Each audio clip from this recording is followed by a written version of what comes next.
সবাইকে স্বাগতম আমার নতুন ভিডিওতে। আজকে আমি দেখাবো কিভাবে আমরা কুইকবুকের ভিতরে রিকনসিলিয়েশন করব।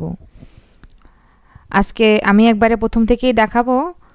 আচ্ছা, এই রিকনসিলিয়েশনটা করার জন্য আমাদের ব্যাংকের ইনফরমেশন লাগবে।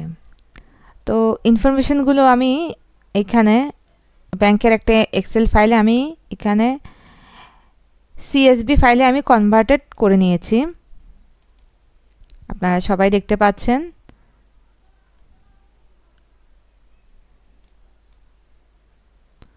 এটা হচ্ছে আমার সিএসভি যে ফাইলটা, সেটা আমি এখন ওপেন করলাম। ফার্স্টে যে কোনো একটা ব্যাংকের ইনফরমেশন নেওয়ার পর সেটাকে অবশ্যই আপনারা একটা সিএসভি ফাইলে, এক্সেল ফাইল থেকে সিএসভি ফাইলে কনভার্টেড করে নেবেন। ঠিক আছে, এতটুকু পর্যন্ত আপনারা ভালোভাবে আগে দেখুন। সিএসভি এক্সেল ফাইল থেকে সিএসভি ফাইলে কনভার্টেড করার পরে তারপর আমরা কুইকবুকে কি করব, প্রবেশ করব।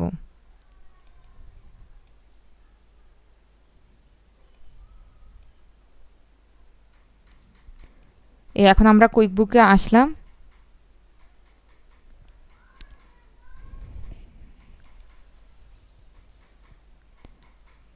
এরপর আমরা এখানে হচ্ছে ট্রানজ্যাকশনে যাব, ব্যাংক ট্রানজ্যাকশনে ক্লিক করলাম। আচ্ছা, প্রথমেই বলে নিই, আমি আগে যেহেতু এখানে আমার এগুলো আগের করা ছিল, আমি যে ব্যাংকের ট্রানজ্যাকশন করব ওই ব্যাংকের নামে আমার অবশ্যই চার্ট অফ অ্যাকাউন্টে নাম সেট করতে হবে, তা না হলে আমার হিসাবটা প্রপারলি আসবে না। এখানে যে আমরা নিউতে ক্লিক করলে আমাদের এখানে চার্ট অফ অ্যাকাউন্ট, আপনি যে ব্যাংকের নাম সে ব্যাংকের নাম, account type, detail type, description সব এখানে সেভ দিলে সেভ হয়ে যাবে। আচ্ছা, তাহলে আমরা শুরু করি একটার পর একটা। এটা প্রথমে দিলেও হবে, পরে দিলেও হবে। তো প্রথমে দিলে সুবিধা কি, আমার এই যে এইখানে যখন আমি ব্যাংক ট্রানজ্যাকশনে ক্লিক করবো, এই যে এখানে যেরকম আমি আগে দুটা করেছি রিকনসিলিয়েশনে, দুটো দেখাচ্ছে, এরকম দেখাবে। এটাই হচ্ছে এখানে সুবিধা। ঠিক আছে, তাহলে শুরু করা যাক।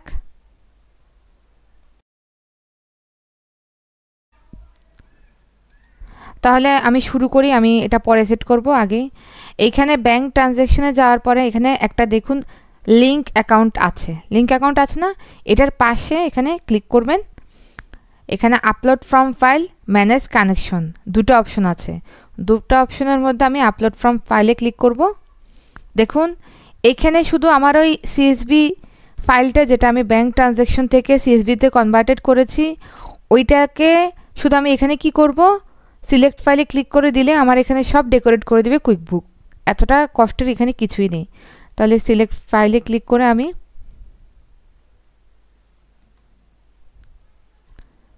ব্যাংক স্টেটমেন্টটা এখানে আমি দিয়ে দিলাম।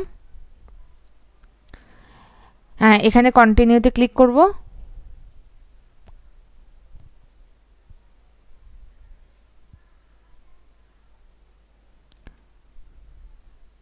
আচ্ছা, ওইখানে যেহেতু নামটা সেট করে নেয়, এখানে অ্যাড নিউ দিয়ে সেট করতে পারবো।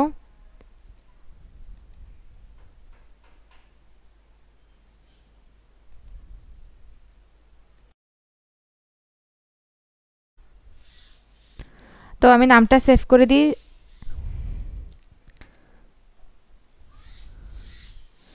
আচ্ছা, এটা হচ্ছে স্ট্যান্ডার্ড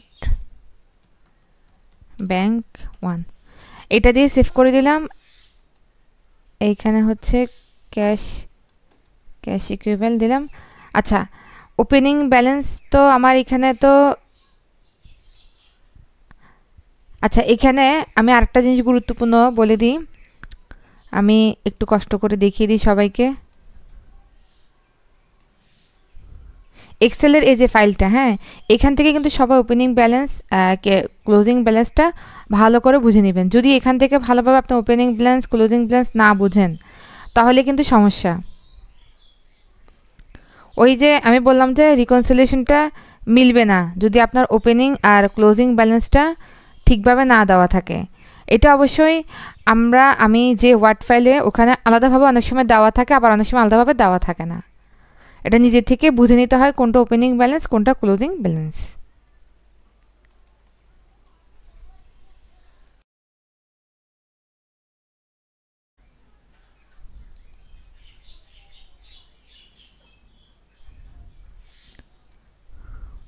আচ্ছা, তাহলে এখানে যখন আমি ওইটাতে বুঝলাম যে এটা বিগিনিং ব্যালেন্সটা হচ্ছে 0, তাই আমি এখানে কি করব, এটাকে এখানে ওপেনিং ব্যালেন্সটা 0 দিলাম।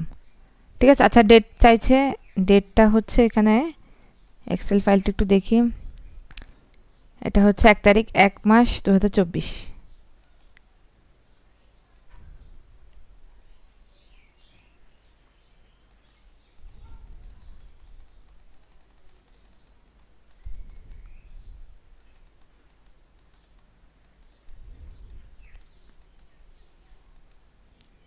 এক তারিখ 1 মাস 2024। এখন আমি এটাকে সেভ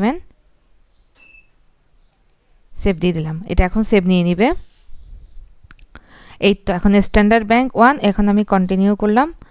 আচ্ছা, এইবারে দেখি let's set up your file in QuickBooks. এখানে আমি যে সিএসভি ফাইলটা করে ফেলেছি ওইটা এখানে সুন্দরভাবে ক্যাটাগরিজ করে দিবে। এখানে লিখছে is the first row in your file a header, আমাকে জিজ্ঞেস করেছে, আমি ইয়েসই দিব। How many columns show amounts, 1 কলামই দেব। What's the date format used in your file. আচ্ছা, আমি আমার যে ফরম্যাট আছে সেখানে আমি ডেটটা কিভাবে দিয়েছি, প্রথমে কি দিন তারপর মাস তারপর বছর এইরকম, না প্রথমে বছর তারপর মাস তারপর দিন এইরকম। আমি এখানে যেভাবে দিব ফরম্যাটটা, আমার ঠিক ফাইলটা সেভাবেই ফরম্যাটিং হবে। তো আমরা একটু কষ্ট করে আমাদের এক্সেল ফাইলে একটু দেখি কিভাবে আমরা দিয়েছিলাম। এখানে আমরা দেখতে পাচ্ছি প্রথমে আমরা তারিখ দিয়েছি, তারপরে মাস, তারপর হচ্ছে বছর। ঠিক ওই ফরম্যাটে আমার থেকে কুইকবুকেও দিতে হবে। তাহলে যাই, আমি স্টার্ট করি। প্রথমে হচ্ছে ডেট, এরপর মান্থ, এরপর ইয়ার। ঠিক আছে। আচ্ছা, বাদ বাকিগুলো এখানে যেরকম দেওয়া আছে, ডেট কলাম ফার্স্টে ডেট ডেসক্রিপশন, কলাম টুতে ডেসক্রিপশন দিয়েছিলাম, অ্যামাউন্ট। আর কোনো চেক নাম্বার যদি থাকে অপশনাল, চাইলে আমি এখানে অ্যাড করতে পারি, কোনো আমার নাই তাই আমি অ্যাড করছি না। তাহলে এবার আমি এগুলো যদি সব ঠিকঠাক থাকে তাহলে আমি আবার কন্টিনিউতে ক্লিক করি। দেখুন আমার সব যে ব্যাংক আইডিগুলো সেগুলো সবগুলো কী হয়ে গেছে, ডেকোরেট হয়ে গেছে কত সুন্দরভাবে কুইকবুকের আন্ডারে। হ্যাঁ, এখানে এখন একটা কাজ করা বাকি, কি জানেন, আমি এই যে select choose the transaction you want to import, আমার যেগুলো এখান থেকে ওরা বলছে ইম্পোর্ট করতে হবে সবগুলো আমার থেকে কি করতে হবে, চয়েস করতে হবে। এখানে ক্লিক করতে হবে। আমি তো সবগুলোই নেব, সেজন্য এখানে ক্লিক করলাম। আর আমার যদি মনে হয় এখানে দেখার পরে আরেকটা কথা, যে এখানে কোনো কিছু ভুল আসছে, কোনো অ্যামাউন্ট এক্সেলের সাথে মিলছে না, দেখুন। আর আমি সিএসভি করার সময় যেগুলো মাইনাস মাইনাস দিয়ে দিয়েছিলাম, যেগুলো প্লাস প্লাস দিয়ে দিয়েছিলাম, সেই ফরম্যাটে এখানে সবগুলো এসেছে। আমার যদি মনে হয় যে দেখে এক্সেলের সাথে এখানে কোনো অ্যামাউন্ট বা কোনো রিজন ভুল আসছে, তাহলে আমি তৎক্ষণাৎ এখান থেকে আমার ব্যাকে যাওয়ার আবার সিস্টেম আছে, ওখানে যেয়ে আমি আবার সব ঠিক করে নতুন করে ফাইল আপডেটও দিতে পারবো। আচ্ছা, যাই হোক, আমি কন্টিনিউতে ক্লিক করি। আচ্ছা, আমার এখানে হচ্ছে 66টা ট্রানজ্যাকশন, এখানে লিখেছে QuickBooks will import 66 transaction using the fields you choose, do you want to import now? Yes.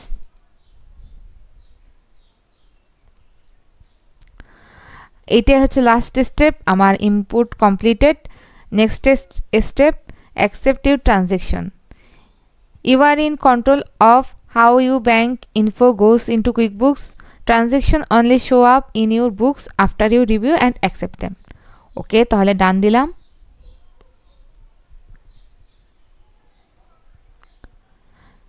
আচ্ছা, তাহলে আমার এখানে ট্রানজ্যাকশন, এই যে স্ট্যান্ডার্ড ব্যাংক 1 66 ট্রানজ্যাকশন।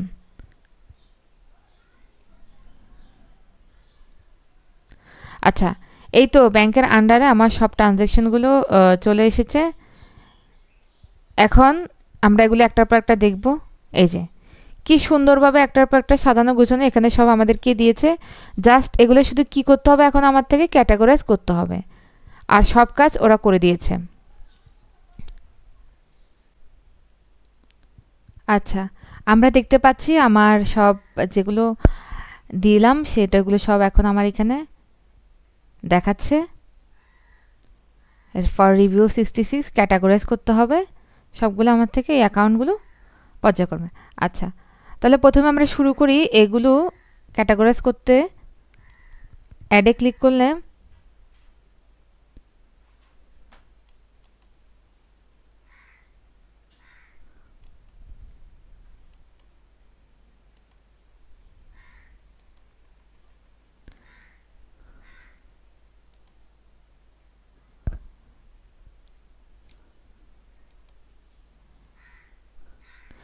আচ্ছা, এখানে কিন্তু সব ক্যাটাগরাইজ করে দিয়ে দিয়েছে, ঠিক আছে।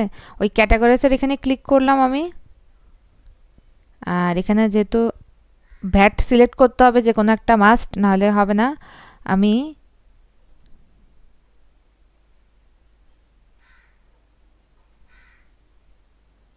এক্সেম্পট 0% এটা দিলাম, এটা দিয়ে অ্যাড করলাম।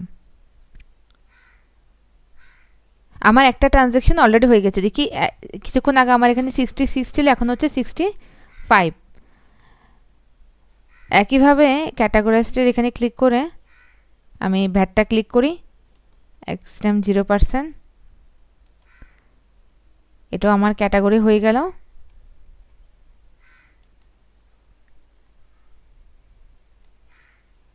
এটা অলরেডি আমি যেহেতু প্রথম দুইবারে 0% ভ্যাট দিলাম, এইবারও এখানে ভ্যাটটা ক্যাটাগরি করে নিল।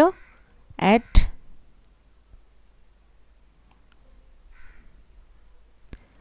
এখানে সবগুলো মোটামুটি ক্যাটাগরি করে দেওয়া আছে, তাই আমার এতটা কষ্ট হচ্ছে না। আমি জাস্ট শুধু এখানে অ্যাড করব কুইকবুকের মধ্যে এগুলো। আর এখানে যদি আপনাদের আরেকটা গুরুত্বপূর্ণ কথা, এইখানে যদি ট্যাগ দেওয়া থাকে বা মেমো তো দিয়ে দিয়েছে এখানে, বা অন্য কোনো অ্যাকাউন্ট আলাদা করে দেওয়া থাকে, অবশ্যই সেটা আপনারা এখানে অ্যাড করবেন। সরি, এটার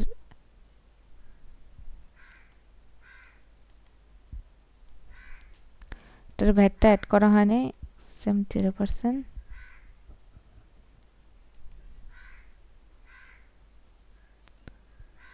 ঠিক আছে,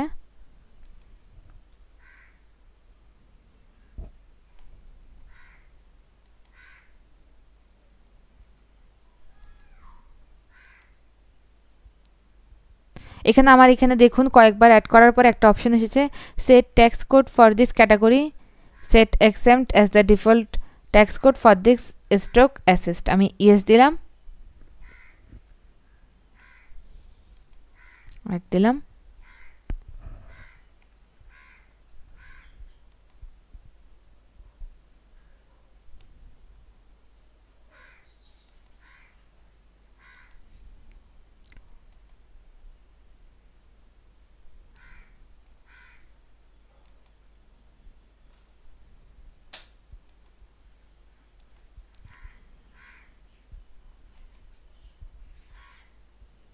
একের পর এক আমি আমার যে হিসাবের আন্ডারে সবগুলো আমি ক্যাটাগরি করছি।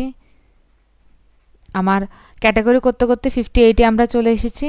দেখুন আমাদের কুইকবুকের ভিতরে 5141.40 টাকা ডলার ক্যাটাগরাইজড হলো।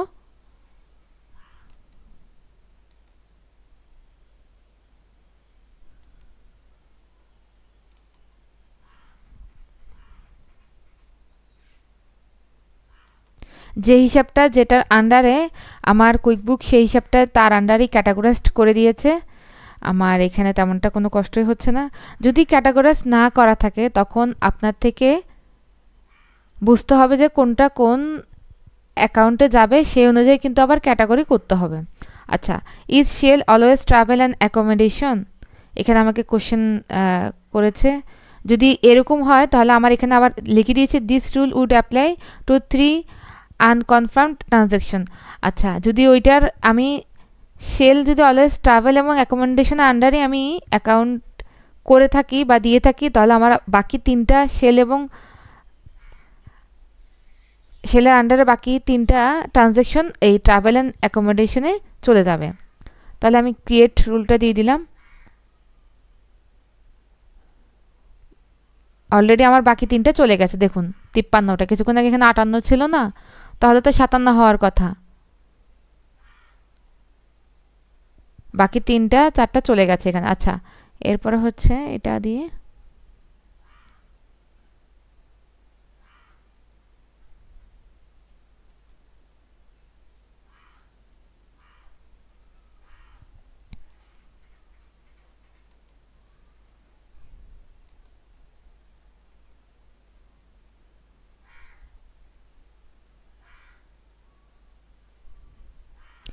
আচ্ছা, এখানে দিচ্ছে ট্রান্সফার টু লেআউট। এটা এখানে আনক্যাটাগরাইজড অ্যাসেটসটার আন্ডারে রেখেছে। এখন আপনি চাইলে এই নামে একটা এই ট্রান্সফার টু লেআউট নামে একটা এক্সপেন্স অ্যাকাউন্ট খুলে দিতে পারেন, আবার চাইলে এরকম আনক্যাটাগরাইজড অ্যাসেটসটাও দিতে পারেন। আচ্ছা, এটা যেহেতু কারেন্ট অ্যাসেটসটার আন্ডারে আছে আমি এটাকে অ্যাড করে রাখলাম।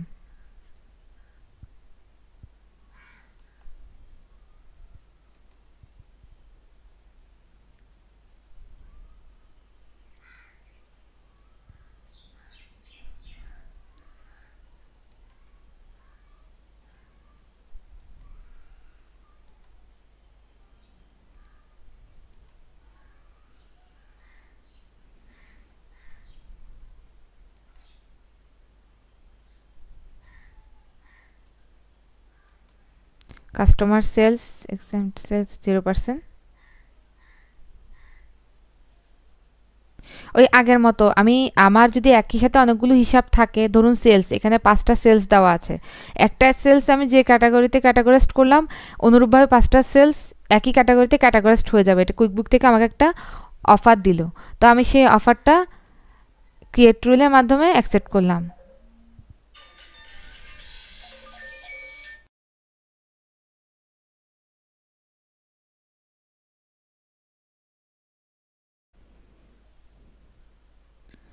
আচ্ছা, তো দেখি আমি ক্যাটাগরি করতে করতে আমার আর 18টা বাকি আছে। ছিল কয়টা? 66টা, আর 18টা বাকি আছে। এটাও করে ফেলি।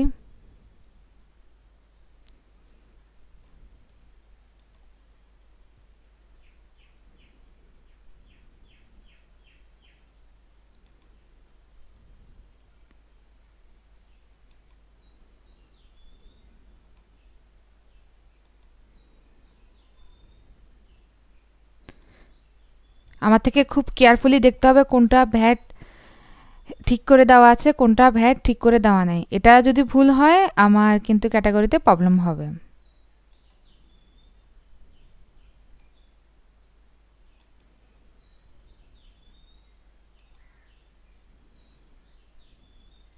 আচ্ছা, এইখানে আবার আমার সেই অপশনটা আসছে ইজ সেন্স বারিস সুপারমার্কেটস অলওয়েজ পারচেস। আমি ক্রিয়েট রুলটা আবার দিই।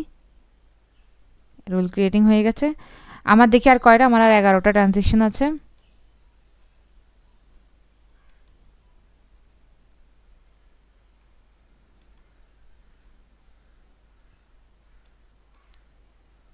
এই যে সিম্বল করলাম যে ব্যাটটা সেট হয় নাই, ব্যাটটা দিয়ে দিলাম।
আর আমার 2টা আছে করতে করতে ক্যাটাগরি। এই 2টা কমপ্লিট হলে আমার মোটামুটি রিকনসিলিয়েশনটা বলতে গেলে শেষ হয়ে যাবে। লাস্ট ওয়ান, আমি এটা ক্যাটাগরি করে নিলাম।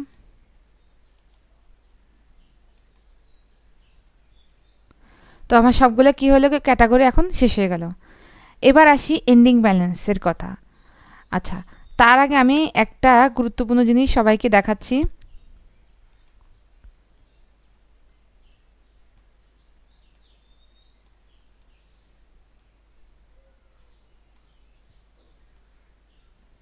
এই তো আমার এক্সেল ফাইলটা, তো আমি এক্সেল ফাইলে যাচ্ছি।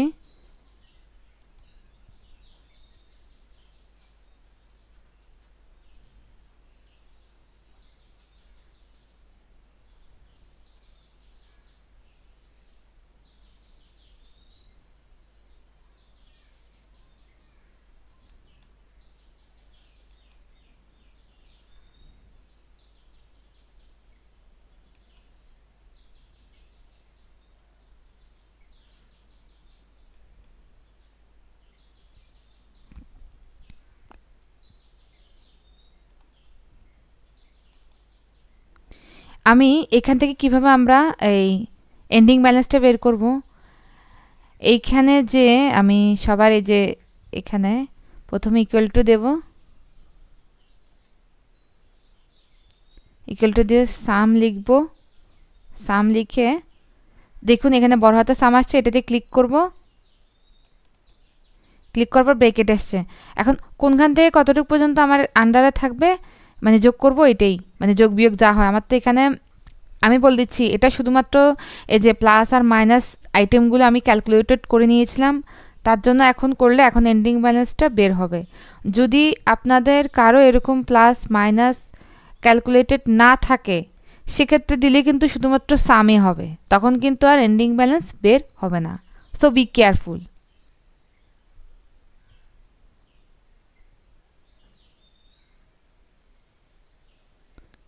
আমার এই পর্যন্ত এতটুকু পর্যন্ত হয়ে গেছে। এখানে আমি এখন একটা কি দিব, ব্রেকেটটা দিয়ে দিব, এন্টার। তাহলে এই যে 5859.97 হচ্ছে আমার এন্ডিং ব্যালেন্স। ঠিক আছে, আমি কুইক বুকে চলে যাচ্ছি আবার।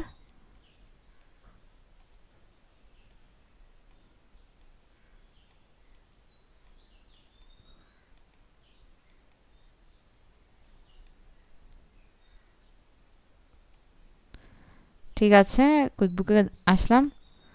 এখন এখানে তো সব ক্যাটাগরি হলো। আবার এই ক্যাটাগরির পর যদি মনে হয় যে আমার কোনো কিছু ভুল হয়েছে তখন কিন্তু আমি আবার এখানে গো টু ব্যাংক রেজিস্টারে যেয়ে চেক করতে পারি আমার কোনো কিছু ভুল হলো কিনা, বা কোনো অ্যামাউন্ট যেটা হয়তো বা আমি ঠিক করে করেছি, কুইকবুক ঠিক করে করেনি, বারবার এই জিনিসটা চেক করবেন। রিকনসাইল যদি না মিলে তাহলে কিন্তু হবে না, অবশ্যই এটাকে মিলিয়ে দিতে হবে। আচ্ছা, যদি সব ঠিকঠাক থাকার পরে আমি রিকনসাইলে ক্লিক করব। এখানে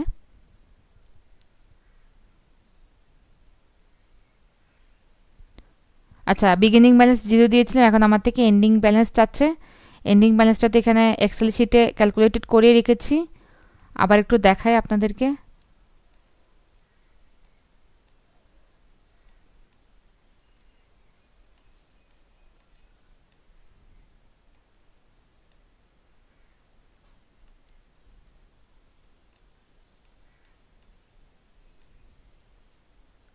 তো দেখুন 5859.97। তাহলে চলে যাই, এই আমার কুইক বুকে চলে যাচ্ছে আবার।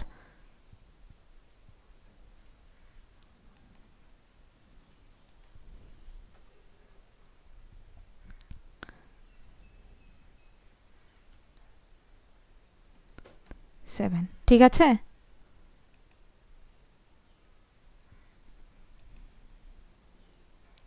আচ্ছা এন্ডিং ডেটটা আমার এক্সেল ফাইল অনুযায়ী দিতে হবে। ওখানে দেওয়া আছে লাস্ট ডেট হচ্ছে 30 তারিখ 9 মাস 2024, এটা দিয়ে দিলাম। 30 তারিখ 9 মাস 2024। এখন আমি কি করব, স্টার্ট রিকনসাইলে ক্লিক করলেই আমার পুরো ফুল অ্যাকাউন্টটা আমার সামনে চলে আসবে। দেখুন আমার রিকনসাইলেশনটা পুরোপুরি মিলে গেছে। আর সবচেয়ে বড় কথা হচ্ছে রিকনসিলিয়েশন মিলাটাই হচ্ছে, মিললে এখানে ডিফারেন্স 0 আসবে।